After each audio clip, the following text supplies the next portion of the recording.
Welcome to the Fantasy Football Profit Podcast, hosted by Craig Phillips and Jeff Torrey. Visit us at fantasyfootballprofit.com. Welcome everyone to the Fantasy Football Profit Podcast. I'm Craig Phillips. No Jeff today, so it's just me doing a solo waiver wire show, looking at week 4 waiver wire pickups. So far this year, waiver wire has been, nothing to really spend a bunch of your money on. Jeff Wilson seems like a solid pickup. There really hasn't been a lot. This week, maybe changes that, maybe not. Probably, if I'm going to guess, it's probably not. The top waiver wire pickup for the week is going to be Khalil Herbert, Chicago Bears running back. David Montgomery left last week with some injuries.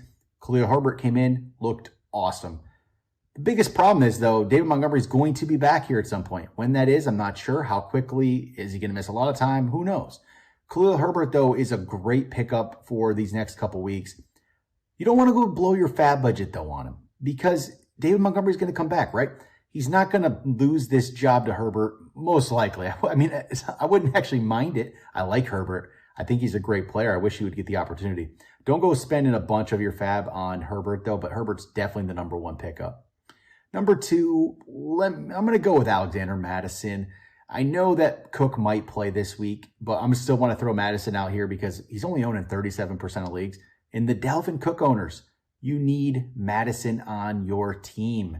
Go pick him up. So that's why Madison is going to be a very heavily added player this week, especially by the Dalvin Cook owners. They're the ones who are going to spend a little more to go get Alexander Mattison, making him the number 2 pickup for me for this week.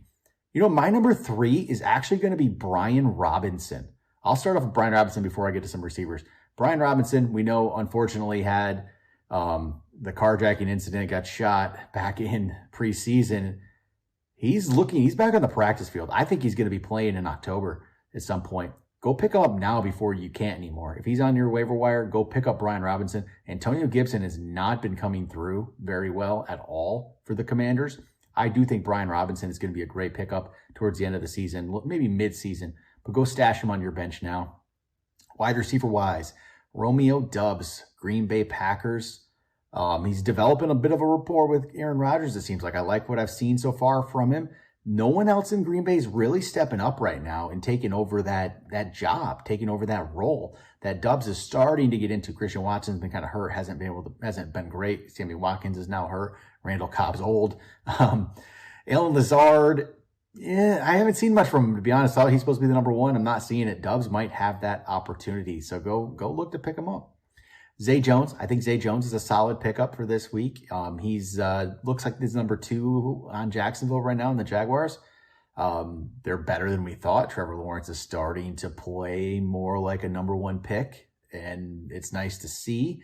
I believe Jones has passed up Marvin Jones on the depth chart right now. I think he's a solid pick. He's definitely starting to have his best season in the NFL. Zay Jones could be a solid pickup.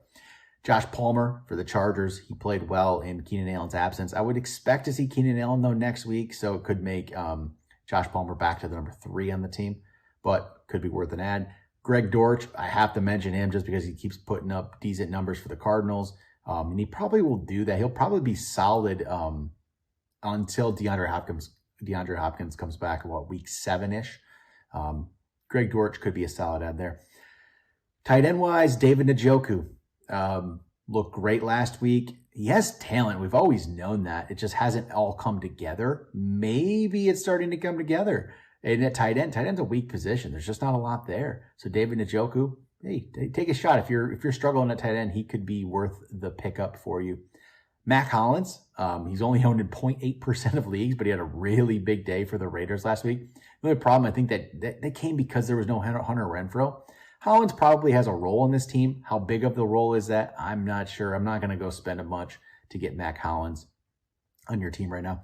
And then I'll throw Devontae Parker's name. He played really well, and I'd be much more excited about him if it wasn't for the Mac Jones injury that's going to put Mac Jones out for a few weeks. Could be, who knows, it could be a month for Mac Jones. Devontae Parker, I liked him before that.